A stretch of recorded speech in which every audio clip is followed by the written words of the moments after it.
Hello everyone, welcome to podcast on women health. और आज मैं आपके साथ हूँ doctor Preeti Rastogi.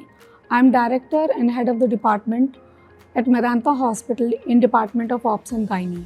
We have observed that there is a change in the age group of the women at what age they conceive.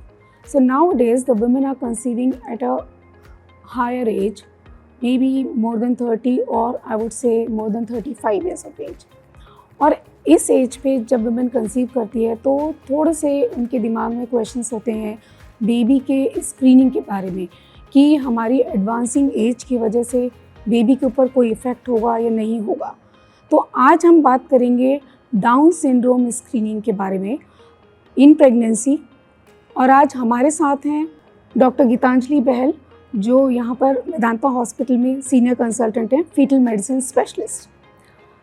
Doctor Geetanjali, welcome to the podcast. Thank you doctor Preeti and welcome. तो आपसे सबसे पहले ये जानना चाहेंगे कि down syndrome क्या होता है, क्यों इसके बारे में लोगों में इतनी एंग्जाइटी? डाउन सिंड्रोम एक्चुअली एक जेनेटिक डिसऑर्डर है और हमारी बॉडी में 46 क्रोमोसोम्स होते हैं जो कि 23 पेयर्स के रूप में आते हैं और उस पेयर का एक पार्ट फादर से आता है और एक पार्ट जो है वो मदर से आता है और मिलके ये 46 क्रोमोसोम्स बनाते हैं। जब भी इसमें एक क्रोमोसोम और ऐड हो जाता है 21st क्रोमोसोम पे तो ये कहलाता है ट्राइसोमी 21, जिसका दूसरा नाम है डाउन सिंड्रोम। तो इसका क्या इफ़ेक्ट होता है बेबी पे, जिसकी वजह से हम इसके बारे में स्क्रीनिंग करना चाहते हैं या ये जानना चाहते हैं कि बेबी अफेक्टेड तो नहीं है? एक्चुअली डाउन सिंड्रोम के बारे में इसलिए बात होती है और ये प्रेगनेंसी में इसकी स्क्रीनिंग इसलिए इम्पॉर्टेंट होती है क्योंकि एक तो सबसे पहला नंबर है, ये सबसे कॉमन ट्राइसोमी है और करीबन 900-950 बेबीज़ जो पैदा होते हैं उनमें से किसी एक बच्चे को डाउन सिंड्रोम हो सकता है और ये करीबन 10% हिस्सा बनाते हैं mentally retarded population of childrens का। इसीलिए प्रेगनेंसी में डाउन सिंड्रोम स्क्रीनिंग को इम्पॉर्टेंस दी जाती है। और इसका जो रिस्क फैक्टर में एक एडवांसिंग मैटरनल एज भी आती है, जैसा कि आपने शुरुआत में ही बोला है कि आजकल सोशल सिनेरियो ऐसा है जिसमें कि लेट मैरिजेस हो रही हैं, कैरियर का ओरिएंटेशन ज़्यादा रहने की वजह से और कई बार जो है कंसेप्शन प्लानिंग जो है बेबीज़ की वो लेट एज में होती है, इसलिए ये स्क्रीनिंग और भी इम्पॉर्टेंट हो जाती है। सो जैसा आपने बताया कि डाउन सिंड्रोम की स्क्रीनिंग इसलिए ज़रूरी है कि जो डाउन सिंड्रोम सेल जो है उसका काफ़ी सीरियस इफेक्ट होता है बेबी पे। तो फिर ये जानना चाहेंगे कि डाउन सिंड्रोम की स्क्रीनिंग प्रेगनेंसी में कब शुरू करनी चाहिए और क्या क्या तरीके हैं जिसकी वजह से कि हम इसकी स्क्रीनिंग कर सकते हैं? तो आजकल डाउन सिंड्रोम स्क्रीनिंग के बहुत सारे मेथड्स अवेलेबल हैं और प्रेगनेंसी के किस दौर में हम स्क्रीनिंग करवा रहे हैं उसके हिसाब से हम टेस्ट को 2 पार्ट में डिवाइड कर देते हैं। अगर हम फर्स्ट ट्राइमेस्टर में ये स्क्रीनिंग कराते हैं तो इनको फर्स्ट ट्राइमेस्टर स्क्रीनिंग टेस्ट कहते हैं और अगर हम इनको सेकेंड ट्राइमेस्टर यानी कि 16 वीक्स ऑनवर्ड करवाते हैं तो इसको सेकेंड ट्राइमेस्टर स्क्रीनिंग कहते हैं। लेकिन सबसे ज़्यादा इफ़ेक्टिव रहता है कि अगर हम इसको फर्स्ट ट्राइमेस्टर यानी कि 11 to 13 + 6 वीक्स के टाइम में ही करवाएं। तो इसमें सबसे ज़्यादा कॉमन एंड पॉपुलर और इफ़ेक्टिव मेथड है फर्स्ट ट्राइमेस्टर कंबाइंड स्क्रीनिंग। इसमें हम लोग सबसे पहले मदर को एक अल्ट्रासाउंड, डिटेल अल्ट्रासाउंड जिसको हम NT scan, NT NB scan या लेवल 1 स्कैन भी कहते हैं, वो करवाने के लिए बोलते हैं। स्कैन में हम देखते हैं कि बच्चा जो है वो उसमें कोई स्ट्रक्चरल प्रॉब्लम तो नहीं है। एन्यूप्लॉइडी मार्कर जो कि क्रोमोसोम की एबनॉर्मेलिटी के सूचक होते हैं वो भी हम इस स्कैन में देखते हैं और इसके साथ में हम देखते हैं कि कोई ऐसी इंडिकेशन तो नहीं है जिसमें कि हम स्क्रीनिंग की जगह सीधा डायग्नोस्टिक मेथड पे जाएं। तो अगर हमारा फर्स्ट ट्राइमेस्टर स्कैन जो है वो ठीक आता है तब हम उनको एक ब्लड टेस्ट के लिए बोलते हैं जिसको डबल मार्कर टेस्ट कहते हैं, जिसमें प्लेसेंटा से रिलीज़ होने वाले 2 मार्कर्स को हम ब्लड में, मदर के ब्लड में इवेल्युएट करते हैं, जिनको पैपे और बीटा एससीजी कहते हैं। तो ओवरऑल जब फर्स्ट ट्राइमेस्टर कंबाइंड स्क्रीनिंग करवाते हैं तो उसमें हम मदर का एज का रिस्क जो कि ए प्रायोरी रिस्क होता है, उसके साथ में हम स्कैन की जो फाइंडिंग्स होती हैं और जो ब्लड मार्कर की जो टेस्ट वैल्यू आती है उन सबका एक कंबाइंड रिस्क हम असेस करते हैं और इसको फर्स्ट ट्राइमेस्टर कंबाइंड स्क्रीनिंग कहते हैं और ये सबसे इफ़ेक्टिव मेथड है। इसके बाद में अगर हमारा फर्स्ट ट्राइमेस्टर कंबाइंड स्क्रीनिंग किसी भी वजह से अगर मिस हुआ हो और हमारे पास में, या फिर कभी पेशेंट हमारे पास में आता ही सेकेंड ट्राइमेस्टर में है, तो उस कंडीशन में हम उनको सेकेंड ट्राइमेस्टर स्क्रीनिंग के लिए बोलते हैं, जिसमें 2 तरीके के मेथड आते हैं, जैसे कि ट्रिपल स्क्रीनिंग टेस्ट और क्वाड्रुपल स्क्रीनिंग टेस्ट। लेकिन आजकल जब हम कंपैरिजन करते हैं तो ट्रिपल स्क्रीनिंग टेस्ट आजकल ऑब्सोलीट हो गया है। वैसे ट्रिपल स्क्रीनिंग टेस्ट, जैसा कि नाम सजेस्ट करता है, इसमें हम मदर के ब्लड में 3 मार्कर्स को असेस करते हैं, और क्वाड्रुपल स्क्रीनिंग में हम मदर के ब्लड में 4 मार्कर्स को असेस करते हैं। लेकिन जब दोनों का कंपैरिजन होता है तो क्वाड्रुपल स्क्रीनिंग टेस्ट जो है वो बेटर है ट्रिपल स्क्रीनिंग टेस्ट से। तो इसका मतलब ये हुआ कि जैसे ही वुमेन कंसीव करती है उनको वैसे ही अपने डॉक्टर से कंसल्ट करना चाहिए, और जैसे जैसे प्रेगनेंसी एडवांस होती है और उनके डॉक्टर उनको एडवाइस करते हैं अल्ट्रासाउंड के लिए, तो पर्टिकुलर टाइम पे अल्ट्रासाउंड कराना बहुत ज़रूरी है, जो कि लेवल 1 होता है 12 वीक्स में, और उस समय पे ही हमारी स्क्रीनिंग शुरू हो जाती है। तो अगर suppose double marker blood test हमने किया और साथ में एंटी स्कैन के साथ रिपोर्ट आई, अगर वो किस तरीके से इंटरप्रेट करते हैं, लो रिस्क या हाई रिस्क, तो लो रिस्क आया तो लो रिस्क तो ठीक है, अगर वो हाई रिस्क आता है तो फिर आगे हमें क्या स्टेप लेने चाहिए? तो नॉर्मली जब हमारे पास में फर्स्ट ट्राइमेस्टर कंबाइंड स्क्रीनिंग या सेकेंड ट्राइमेस्टर भी अगर आता है, तो अगर हमें फर्स्ट ट्राइमेस्टर कंबाइंड स्क्रीनिंग का अगर टेस्ट रिजल्ट, हम उसको 3 श्रेणी में कैटेगराइज करते हैं। एक तो होता है हाई रिस्क ग्रुप, एक होता है इंटरमीडिएट ग्रुप, और एक होता है लो रिस्क ग्रुप। अगर पेशेंट का जो स्क्रीनिंग का रिज़ल्ट है वो लो रिस्क में आता है, तो वो हम लोग फिर उसको फॉलोअप करते हैं और कोई फर्दर टेस्टिंग की उसमें रिक्वायरमेंट नहीं होती। लेकिन इन केस अगर मान लो स्क्रीनिंग टेस्ट हमारा इंटरमीडिएट ग्रुप में आ रहा है, तो हमें लगता है, क्योंकि ये एक स्क्रीनिंग टेस्ट है और इसकी जो सेंसिटिविटी होती है, यानी कि डिटेक्शन की जो पावर होती है फर्स्ट ट्राइमेस्टर की, वो करीबन 87 to 89% होती है, तो स्टिल मिस होता है चांस 11 to 13% केसेस का।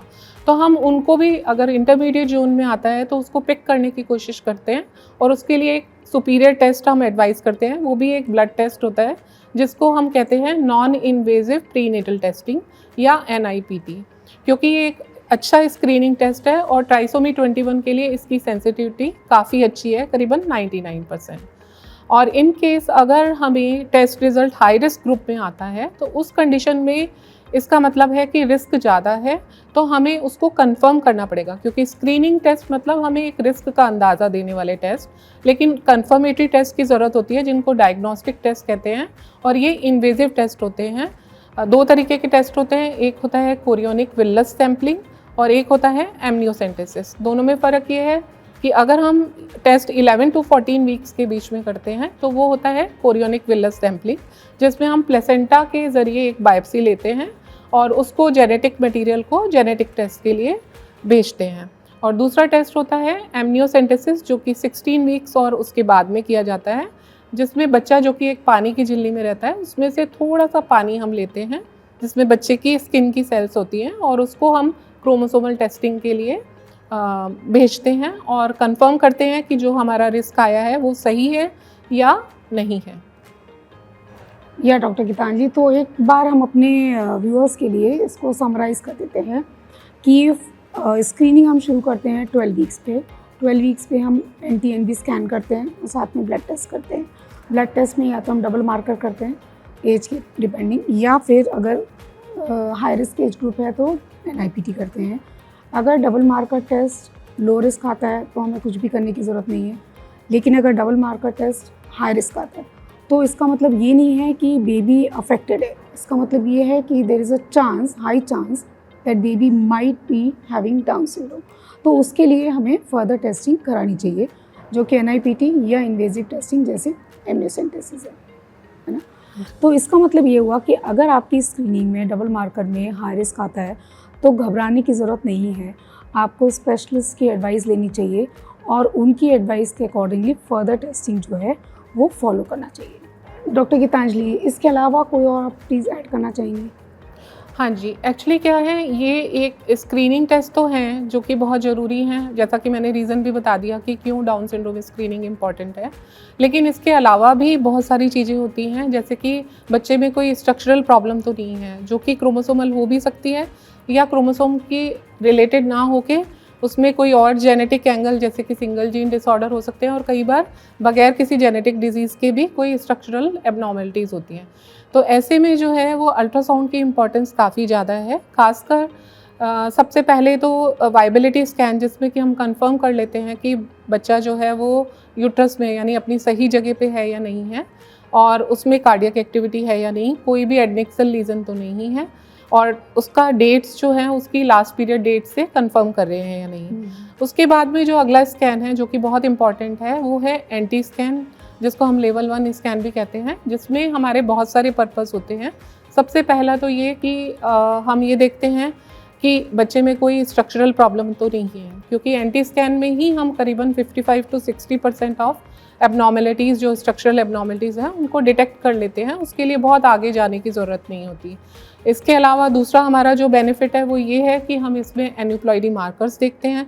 अगर हमें मल्टीपल मार्कर्स मिलते हैं तो फिर इसका मतलब हमें इनडायरेक्टली अंदाज़ा होता है कि हाई चांस हो सकता है क्रोमोसोमल एबनॉर्मलिटी का। फिर ये सब अगर ठीक आता है तो उसके बाद में हमारा जो तीसरा जो बहुत ही इंपॉर्टेंट स्कैन होता है वो है 5वें महीने का लेवल 2 स्कैन, जो कि हम 19 से 22 हफ्ते के बीच में एडवाइस करते हैं।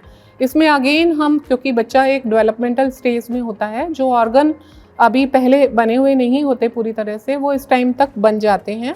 तो ऐसे में 19 to 22 वीक्स का स्कैन, जो कि एनॉमली स्कैन या लेवल 2 स्कैन भी कहलाता है, उसमें हम बच्चे में होने वाले डिफेक्ट्स को और भी अच्छे से देख सकते हैं और उसको असेस कर सकते हैं कि इसमें कोई आगे फर्दर टेस्टिंग की ज़रूरत तो नहीं है। अगर कोई डिफेक्ट मिलते हैं तो वो माइनर टाइप के हैं, मेजर टाइप के हैं, उसको आगे हम कैसे प्रेगनेंसी में हम उसका मैनेजमेंट किया जाना चाहिए, इन सब के बारे में जो है वो एडवाइस करते हैं।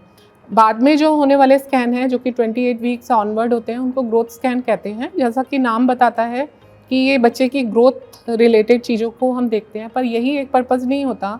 कई बार जो कुछ इवॉल्विंग पैथोलॉजीज़ होती हैं जो कि सेकेंड ट्राइमेस्टर तक नहीं आती हैं, वो भी हम थर्ड ट्राइमेस्टर स्कैन्स जो होते हैं, जो कि ग्रोथ स्कैन्स होते हैं, उसमें पकड़ सकते हैं।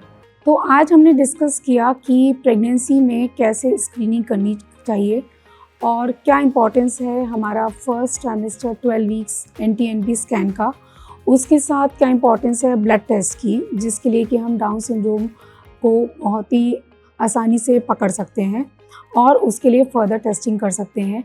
ये भी आज हमने डिस्कस किया कि 19 to 22 वीक्स पे हमें लेवल 2 जो एनॉमली स्कैन है वो ज़रूरी करना होता है, और इसके अलावा हम प्रेगनेंसी में अगर कोई प्रॉब्लम होती है तो आगे कैसे मैनेज करते हैं। जैसे 28 वीक्स पे ग्रोथ स्कैन करते हैं, उसको हम आगे 32 वीक्स पे, 36 वीक्स पे भी कर सकते हैं। तो अगर आपको कोई भी इस मामले में क्वेरी है तो आप प्लीज़ नीचे टाइप कर सकते हैं and we can reply you back. हम फिर मिलेंगे नेक्स्ट पॉडकास्ट में एक और इम्पॉर्टेंट टॉपिक के साथ। Thank you very much doctor Geetanjali for joining us today. Thank you. Thank you.